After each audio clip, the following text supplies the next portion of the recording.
સ્વામિનારાયણ હરે. તારીખ આજે 13 ફેબ્રુઆરી 2026 રોજના અનુક્રમમાં આપણે આ રામાનુજાચાર્ય કૃત વ્યાસસૂત્રનું શ્રીભાષ્ય જે છે તે જોઈ રહ્યા છે.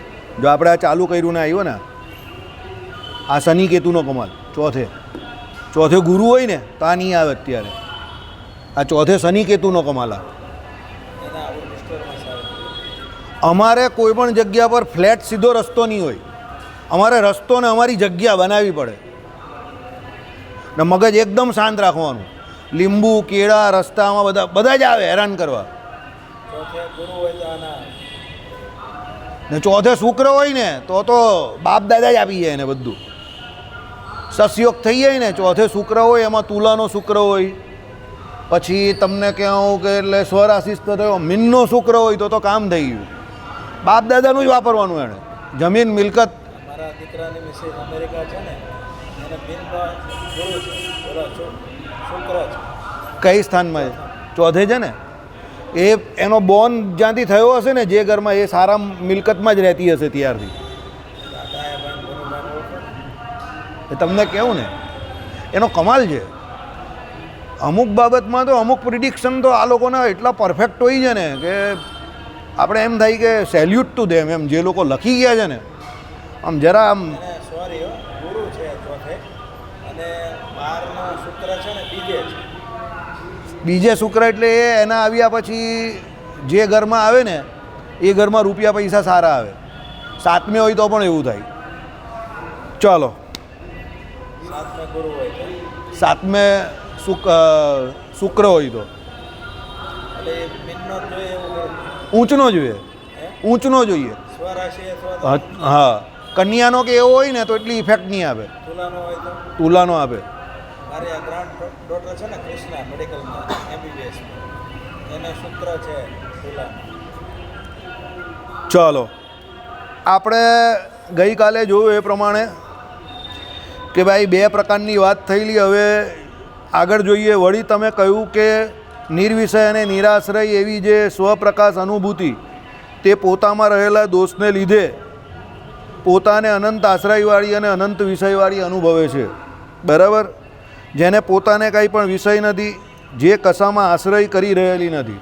બરાબર. એ કોઈ કશામાં આશ્રય કરીને એ અનુભૂતિ છે તે સ્વયં પ્રકાશ છે અને પોતે પોતાની મેળે જ શું કરે છે? પ્રકાશ કરે છે. એવું અદ્વૈત વેદાંત કહે છે. હવે એને શું કહ્યું એ લોકોએ? પહેલાં તો નિર્વિષય કહી. કારણ કે અદ્વૈત વેદાંત કોઈ પણ પ્રકારના કોઈ જ્ઞાનના વિષયને સ્વીકારતું નથી. અનુભૂતિ જે છે તે જ એમ કહે કે શું છે? બ્રહ્મ છે અને બ્રહ્મ છે તે જ અનુભૂતિ છે. એ પ્રમાણે એ લોકો સ્વીકારે છે અને એ સ્વયં પ્રકાશ છે.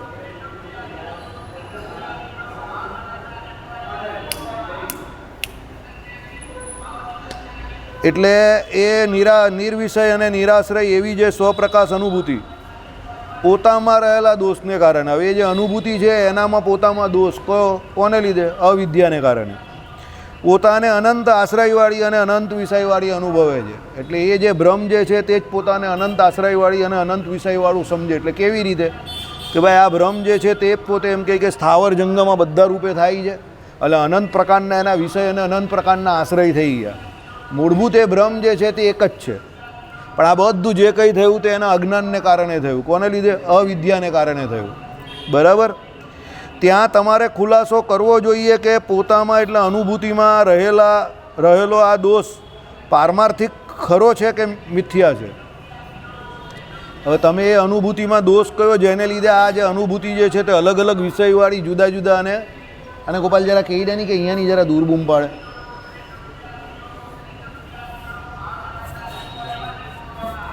જવું પડે હે એટલે નહીં વંચાતું ને.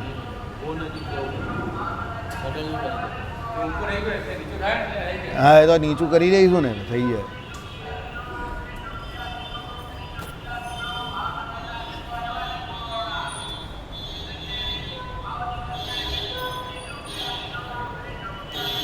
એટલે શું કહ્યું કે ભાઈ એ જે દોષ રહ્યો છે એ દોષ કેવો છે? તો ભાઈ પારમાર્થિક છે કે મિથ્યા છે? પારમાર્થિક એટલે સત્ય છે કે મિથ્યા દોષ છે? સમજો. કારણ કે જગતમાં તમે બધું જ સંસારમાં બધું જ મિથ્યા કેવું છો તો પછી દોષ પણ મિથ્યા થાય ને.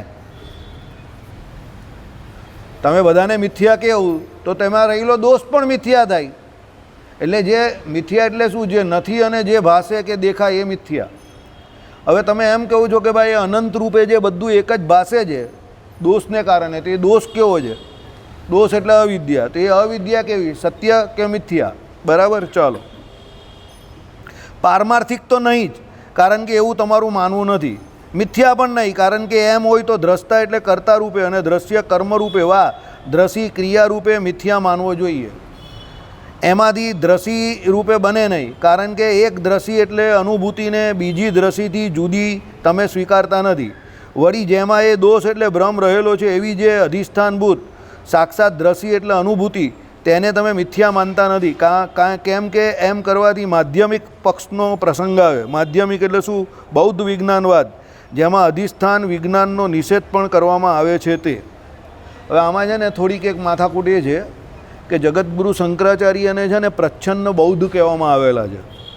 પ્રચ્છન્ન બૌદ્ધ એટલે એનો મતલબ એવો છે કે ભાઈ શંકરાચાર્યનો મત જે છે ને તે થોડો ઘણો બૌદ્ધને મળતો આવે છે, શૂન્યવાદ તરફ જાય છે. શૂન્યવાદ એટલે શું? તમને સમજાવું. બધું સાબિત કરવા જાય પણ છેલ્લે એ કોના તરફ ચાલ્યા જાય? શૂન્ય તરફ ચાલ્યા જાય, એવી વાત છે. એટલે અહીંયા આ શું કહ્યું કે ભાઈ બૌદ્ધ વિજ્ઞાનવાદ, જેમાં અધિષ્ઠાન વિજ્ઞાનનો નિષેધ પણ કરવામાં આવે છે. અધિષ્ઠાન વિજ્ઞાનનો એટલે શું છે? કે જ્યાંથી એ ઉત્પન્ન થયું એ વિજ્ઞાનનો નિષેધ કરવામાં આવે છે. સાંભળવા જેવું છે આ.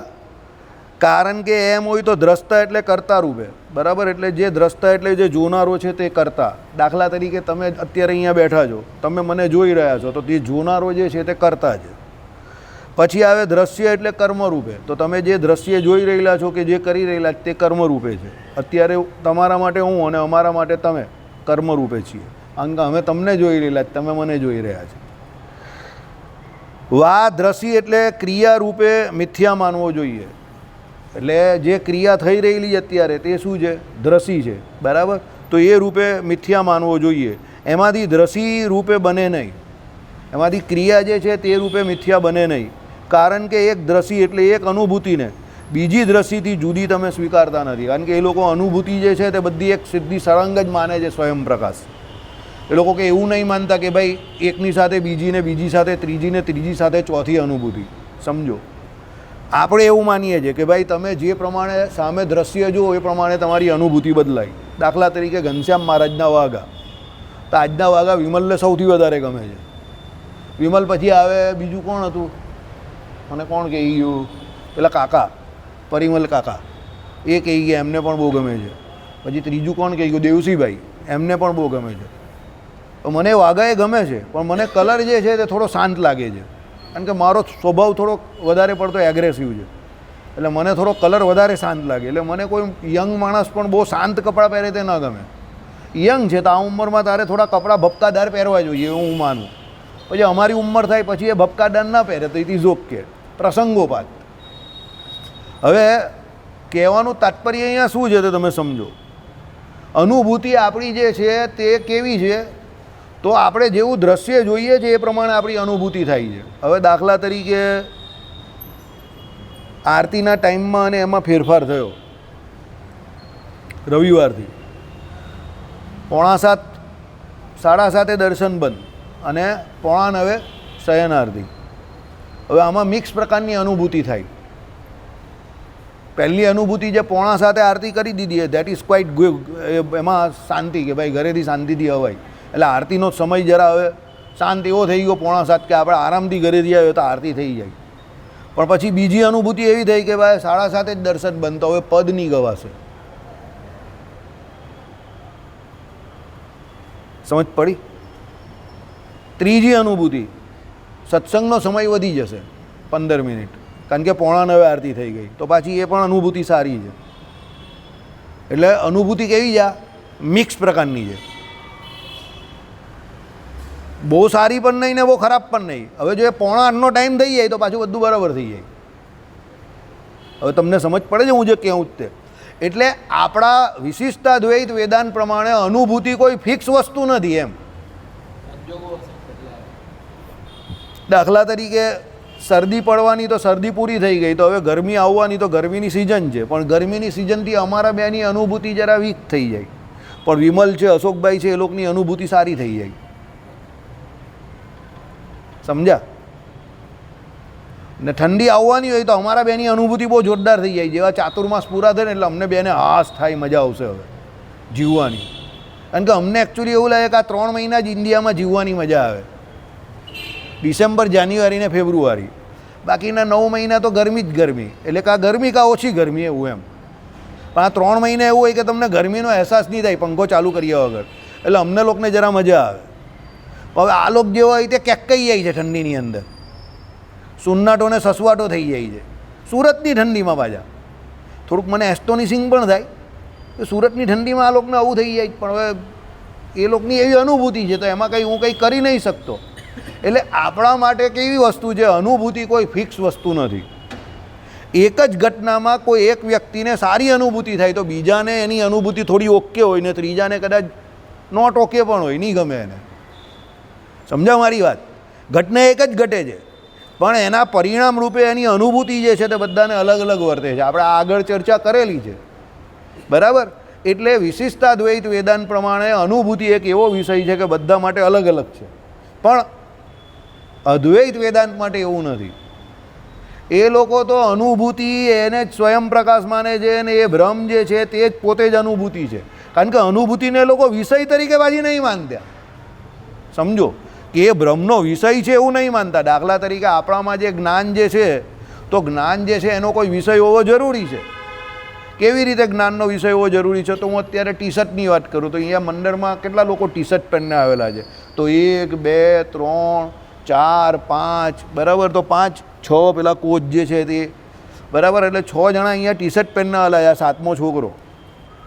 તો ટી શર્ટ અહીંયા જે છે તે વિષય છે. હવે એમાં બીજો વિષય આપણે કરીએ. ભાઈ બધાએ કેવા ટી શર્ટ પહેરેલા? તો આ 2 આડી લાઈનવાળા છે, આ વ્હાઇટ કલરનું છે, આ 2 પ્લેન છે. આ પ્લેનની જોડે પાછા વચ્ચે કંઈ અંદર 3 નંબર લખેલો છે. પછી આ ભાઈએ પ્લેન પહેરેલું છે. તો હવે આ ટી શર્ટ જે છે તે આપણામાં વિષય થયો અને એ ટી શર્ટ જે છે સમજો એ શું છે? પહેરવાનો વિષય થયો અને એમાં અલગ અલગ પ્રકારના રંગો છે, અલગ અલગ પ્રકારની ડિઝાઇન છે, એ પ્રમાણે એનું જાણપણું છે. પણ અદ્વૈતમાં આવો કોઈ વિષય જે છે તે વિષયની વાત નથી આવતી. ભ્રમ એટલે ભ્રમ, અને એ ભ્રમ કોઈપણ પ્રકારના વિશેષણ વગરનું છે, અનિર્વચનીય છે અને એનો કોઈ વિષય એ લોકો સ્વીકારતા નથી, બરાબર? એટલે એ લોકો શું કહે છે કે જે અનુભૂતિ જે છે તે પણ અલગ અલગ પ્રકારની થતી નથી કે એક અનુભૂતિ હોય તે બીજી અનુભૂતિને. આમાં જે એમ કહ્યું ને કે ભાઈ એક દ્રષ્ટિ એટલે અનુભૂતિને બીજી દ્રષ્ટિથી જુદી તમે સ્વીકારતા નથી, કારણ કે એ લોકો તો એક સરખી જ બધું કહે છે. વળી જેમાં એ દોષ એટલે ભ્રમ રહેલો છે એવી જે અધિષ્ઠાનભૂત એટલે સાક્ષાત દ્રષ્ટિ એટલે અનુભૂતિ તેને તમે મિથ્યા માનતા નથી. કેમ કે તેમ કરવાથી માધ્યમિક પક્ષનો પ્રસંગ આવશે. વળી દ્રષ્ટા દ્રશ્ય અને એ બંનેથી અવિચ્છિન્ન દ્રષ્ટિ એમને મિથ્યા માનવાથી એના કારણ પણ બીજા દોષ માનવાની જરૂર પડે છે. સાંભળો, દ્રષ્ટિ દ્રષ્ટા અને દ્રશ્યથી અવિચ્છિન્ન એ અર્થાત નિરૂપિત છે. અર્થાત દ્રષ્ટા અને દ્રશ્યથી દ્રષ્ટિનું સ્વરૂપ બંધાયેલું, ઘડાયેલું, અંકાયેલું છે. હવે અહીંયા આ સમજવા જેવું છે. શું તે સમજો કે ભાઈ એ બંનેથી અવિચ્છિન્ન, વિચ્છિન્ન એટલે જુદા પડી જવું, અવિચ્છિન્ન એટલે ભેગા. કોનાથી જુદા પડી જવું? કે ભાઈ એ બંનેથી અવિચ્છિન્ન દ્રષ્ટિ. કોનાથી? દ્રષ્ટા. અને પેલો જે એની જોડે આપણે કોને માનેલો છે? દ્રષ્ટા અને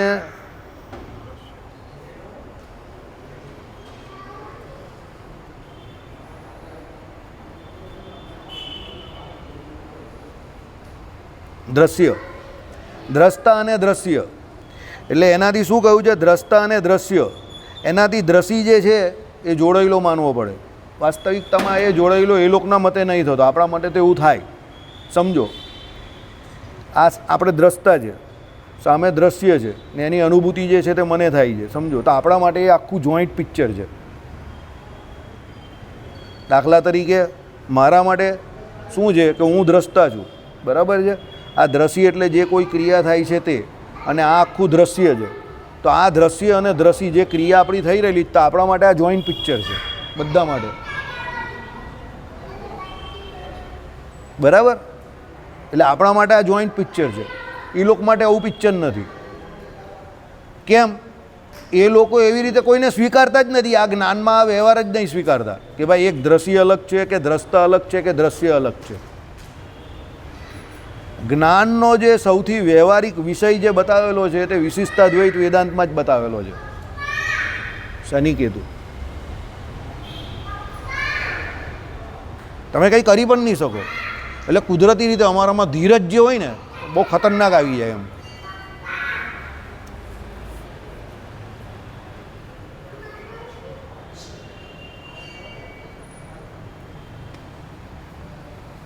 બરાબર. એટલે ધીરજ નામનું શસ્ત્ર અમારી પાસે બહુ મોટું આવી જાય. કોઈ પણ પેલો મોટો જ્યોતિષ હોય તો આમ અમારી કુંડળી જોઈ ને આ ભાગ બહુ ધીરજવાળા છે યાર. ધીરજ રાખવી જ પડે ને યાર. ધીરજ વગર ચાલે એવું જ કાજે ઓટોમેટિક રાખવી પડે. આનામાં પણ ધીરજ બહુ સારી છે. એને ગુરુ શનિ ભેગા છે એટલે એને 10મે છે કર્મસ્થાનમાં. એટલે એ કામ બહુ વિચારીને કરે, બહુ શાંતિથી કરે, એકદમ કૂલ માઇન્ડ. ચાલો, પહેલે ગુરુ કરતાં 10મે ગુરુ લાખ દરજે સારો. પહેલે કર્કનો ગુરુ હોય ને એવા 100 માણસ મેં જોયા છે કે જે પહેલે કર્કનો ગુરુ હોય ને એમાં બહુ એટલો દમ નહીં હોય, પણ 10મે જો કર્કનો ગુરુ હોય કે ઊંચનો ગુરુ હોય ને તો હી કેન ડુ વંડર. કર્મસ્થાનમાં હોય ને બહુ વિચારીને કામ કરે. પહેલે ગુરુ કેવો કે જે જ સામેવાળો કે રીતે માની લે, સરળતા બતાવે, ઇઝીનેસ. ત્યારે 10મે ગુરુવાળો એવા નહીં હોય, ક્રિયાશીલ હોય.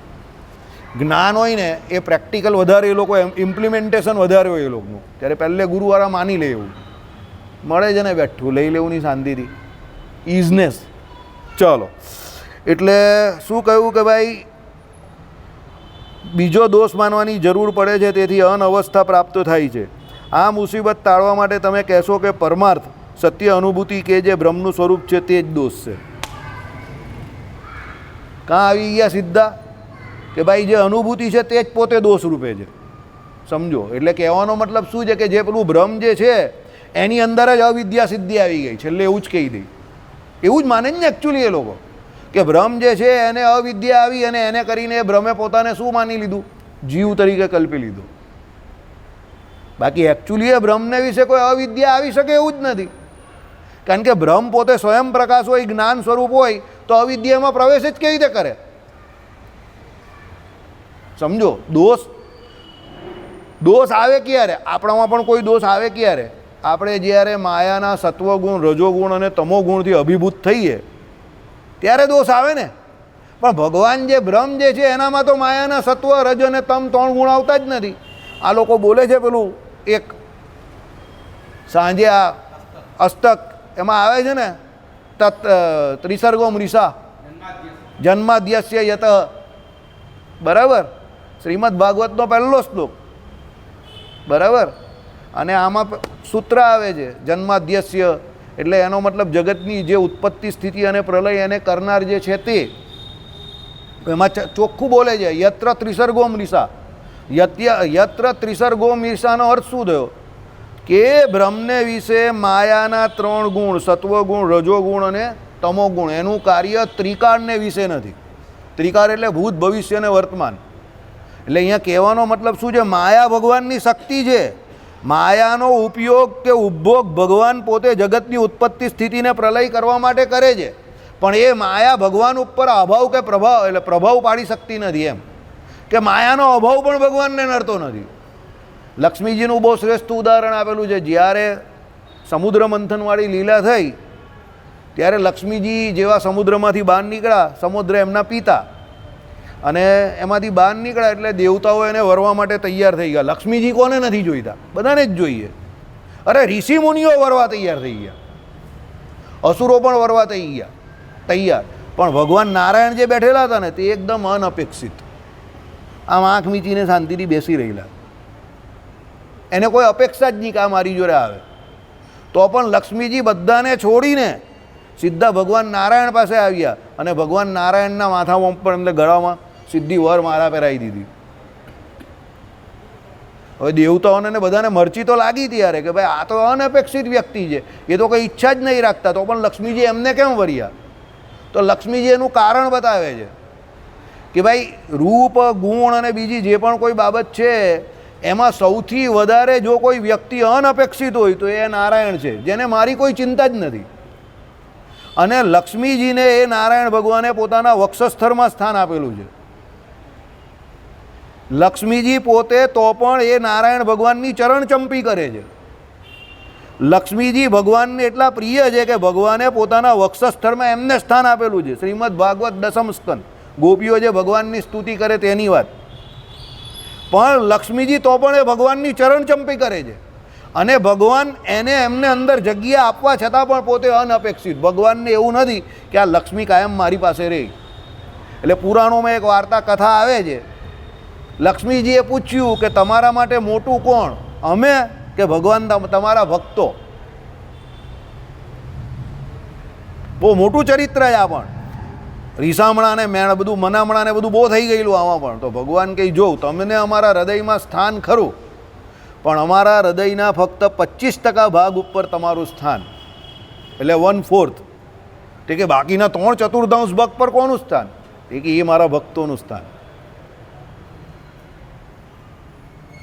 3/4 ભાગમાં ભગવાનના ભક્તોનું સ્થાન હૃદયને વિશે, અને 1/4 ભાગમાં જ લક્ષ્મીજીનું સ્થાન. એટલે લક્ષ્મીજી રિસાઈ ગયેલા અને પછી ત્યાં વૈકુંઠ લોક છોડીને આવી ગયેલા. અને બધી લીલા છે, બધી બહુ લાંબી. એ તો પછી એમને મનાવવા ગયેલા અને આ બધું બહુ લાંબુ ચાલેલું, સમજો. એટલે ગ્રહસ્થાશ્રમ ભગવાનનો ઠેકાણે નથી. તો પછી તમે કેવું કે યાર તમારો ઠેકાણે પડી જાય, તમે ઠેકાણે પડી જાઓ, પણ ગ્રહસ્થાશ્રમ ઠેકાણે પડે નહીં. એમાં એવું જ હોય બધાનું. એક ટ્રેક્ટરનું ટાયર હોય, એક સ્કૂટરનું ટાયર હોય, બરાબર? એટલે એ ટાયર જે આમ ઊંચા નીચા હોય તો આખી જિંદગી આમ ગબડ ગબડ ગબડ ગબડ થયા કરે. તમારે એને હાંક્યા કરવાના એમ.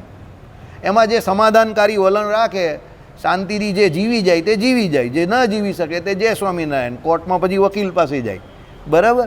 એટલે આમાં એ જ કહેવા માગે છે કે ભાઈ અનવસ્થા પ્રાપ્ત થાય. અનવસ્થા એટલે શું છે કે જે અવસ્થા ભેદ જે થયા કરે છે તે રહે નહીં. અનવસ્થા એટલે બધું અગ્રમ બગડમ તગરમ ચાલે એમ, ગમે તેમ ચાલુ હોય, એને અનવસ્થા દોષ કહેવાય.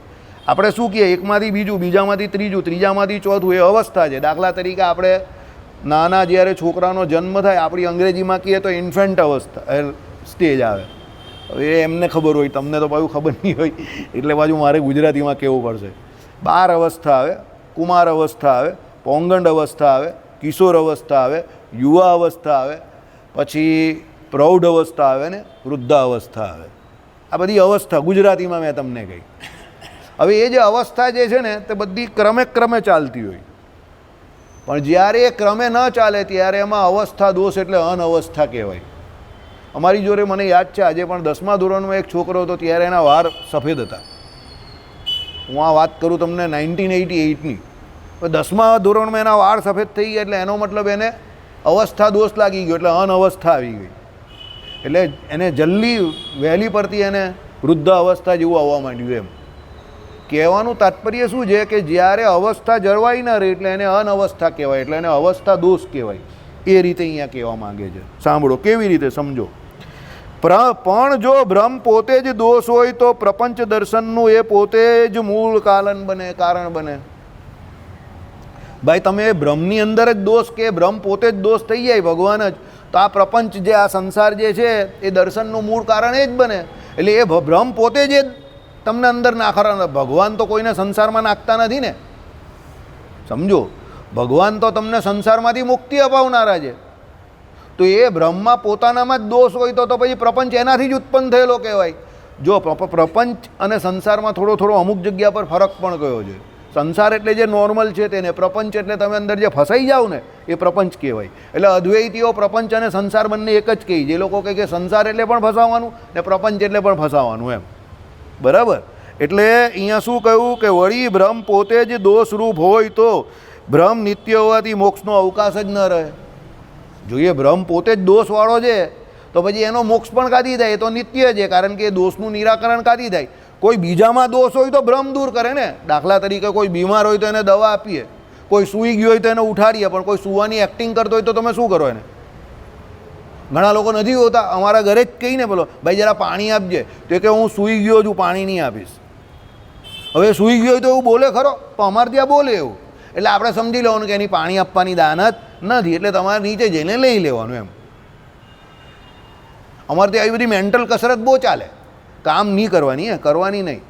કરવા માટે પુષ્કળ કામ હોય, પણ ન કરવાની કસરત બધા જ કરે. એના માટે બધા પાછા તૈયાર જ હોય. બરાબર? એટલે કહેવાનું તાત્પર્ય શું છે? બ્રહ્મ પોતે દોષવાળું છે. બ્રહ્મમાં પોતે જ અવિદ્યા આવી ગઈ તો પછી બીજાનું અજ્ઞાન કેવી રીતે દૂર થાય? બ્રહ્મનો પોતાનો જ મોક્ષ નહીં થાય તો પછી બીજાનો મોક્ષ કેવી રીતે થાય? આપણે તો એ અવિદ્યા કે માયા વળગેલી છે એટલે અત્યાર સુધી આપણો મોક્ષ નહીં થયો. તો હવે આપણે ભગવાનની શરણે ગયા જ કે આપણો મોક્ષ થાય, પણ જેની આપણે શરણે ગયા હોય એ પોતે જ એનો જ મોક્ષ નહીં કરી શકે તો આપણો મોક્ષ ક્યાંથી થવાનો? એટલે જગતગુરુ શંકરાચાર્યના અદ્વૈત મતમાં આ સૌથી મોટી ખામી છે કે એ બ્રહ્મને વિશે જે લોકો દોષ કલ્પે છે. કયો? અવિદ્યારૂપી. હવે એનામાં જ દોષ હોય તો એનો જ મોક્ષ નહીં થાય, તો એનો મોક્ષ નહીં થાય તો આપણો ક્યાંથી થવાનો? બરાબર? ચલો સાંભળો. એ દોષ પણ મિથ્યા તો તે બીજા દોષથી થયેલો હોય છે. આમ એક દોષના ખુલાસા માટે બીજો, બીજા દોષના માટે ત્રીજો, એમ કલ્પના જવું પડે. આ અનવસ્થા. બરાબર? એકનો દોષને બીજો, બીજાનો ત્રીજો, ત્રીજાનો ચોથો. આ અનવસ્થા. મેં તમને કહ્યું એ પ્રમાણે એક સીધું નહીં ચાલે. વળી બ્રહ્મ પોતે જ જો દોષરૂપ હોય તો બ્રહ્મ નિત્ય હોવાથી મોક્ષનો. માટે જ્યાં સુધી તમે બ્રહ્મથી જુદો પારમાર્થિક દોષ સ્વીકારતા નથી ત્યાં સુધી તમે ભ્રાંતિનો સિદ્ધાંત બંધ બેસાડી શકો નહીં. એટલે તમારે બ્રહ્મથી જુદો કોઈ બીજો દોષ સ્વીકારવો પડે. એટલે બ્રહ્મથી જુદો બીજો દોષ એટલે શું આવે? અવિદ્યા. એટલે માયા બ્રહ્મથી જુદી છે એવું સ્વીકારવું પડે. બ્રહ્મમાં પોતાનામાં જે અવિદ્યા છે એવું સ્વીકારી લેવું તો પછી બ્રહ્મ પોતે જ અવિદ્યા થઈ ગયું તો પછી એનો મોક્ષ નહીં થાય તો બીજાનો ક્યાંથી થવાનો? એટલે બ્રહ્મથી જુદું અવિદ્યા નામનું તમારે કે દોષ નામનું કોઈ તત્વ જે છે તે સ્વીકારવું પડે, જે એ લોકો સ્વીકારવા તૈયાર નથી. સમજ પડે છે? ટૂંકમાં કહેવાનો સાર શું છે તે તમે સમજી લો. બ્રહ્મ સિવાય બીજું કંઈ પણ અદ્વૈતીઓ સ્વીકારવા તૈયાર નથી, પણ એકચ્યુઅલી એ લોકોના મત પ્રમાણે જ એ બ્રહ્મ સિવાય બીજી જે કોઈ અવિદ્યા જેને કરીને એ બ્રહ્મ પોતાને જીવ માની બેસે છે કે ભેદ તરીકે માની બેસે છે, ત્યાં એ લોકો ભલે સ્વીકારતા ના હોય પણ એ દોષ એ લોકોને લાગી જ જાય છે. સમજો? કારણ કે એ લોકો જે સિદ્ધાંત કહેવા જાય છે કે એ બ્રહ્મને અવિદ્યા વળગી, તો બ્રહ્મને અવિદ્યા વળગે જ કાથી? એટલે એ બ્રહ્મને વિશે જ અવિદ્યા છે એવું કહી દીધું અહીંયા રામાનુજાચાર્યે. તો બ્રહ્મને વિશે તો અવિદ્યા હોય નહીં, તો બ્રહ્મથી બીજી કોઈ અવિદ્યા છે તો બીજી હોય તો એ બીજું તત્વ થઈ ગયું. સમજ પડે છે તમને? જે રોજ આવતો હોય એને ખબર પડે. અદ્વૈતીઓ ફક્ત બ્રહ્મ સિવાય બીજું કંઈ સ્વીકારતા નથી. તો અવિદ્યા જે કહે છે એ લોકો, તે અવિદ્યાને કાં મૂકવાની? જેને કરીને આ બધા જીવ થયા તે. સમજો? તે અવિદ્યાને મૂકવા માટે એ લોકો જે ઘડમથલ કરે છે તે એ લોકો સાબિત કરી શકતા નથી. કાલે હવે આ જોઈશું. આજે સમય થઈ ગયો છે, મને ખબર છે 11 છે, તમારા બધાની બત્તી ગુલ છે. શ્રીપતિમ શ્રીધરમ સર્વદેવેશ્વરમ ભક્તિધર્માત્મજમ વાસુદેવમ હરે માધવમ કેશવમ કામદમ કારણ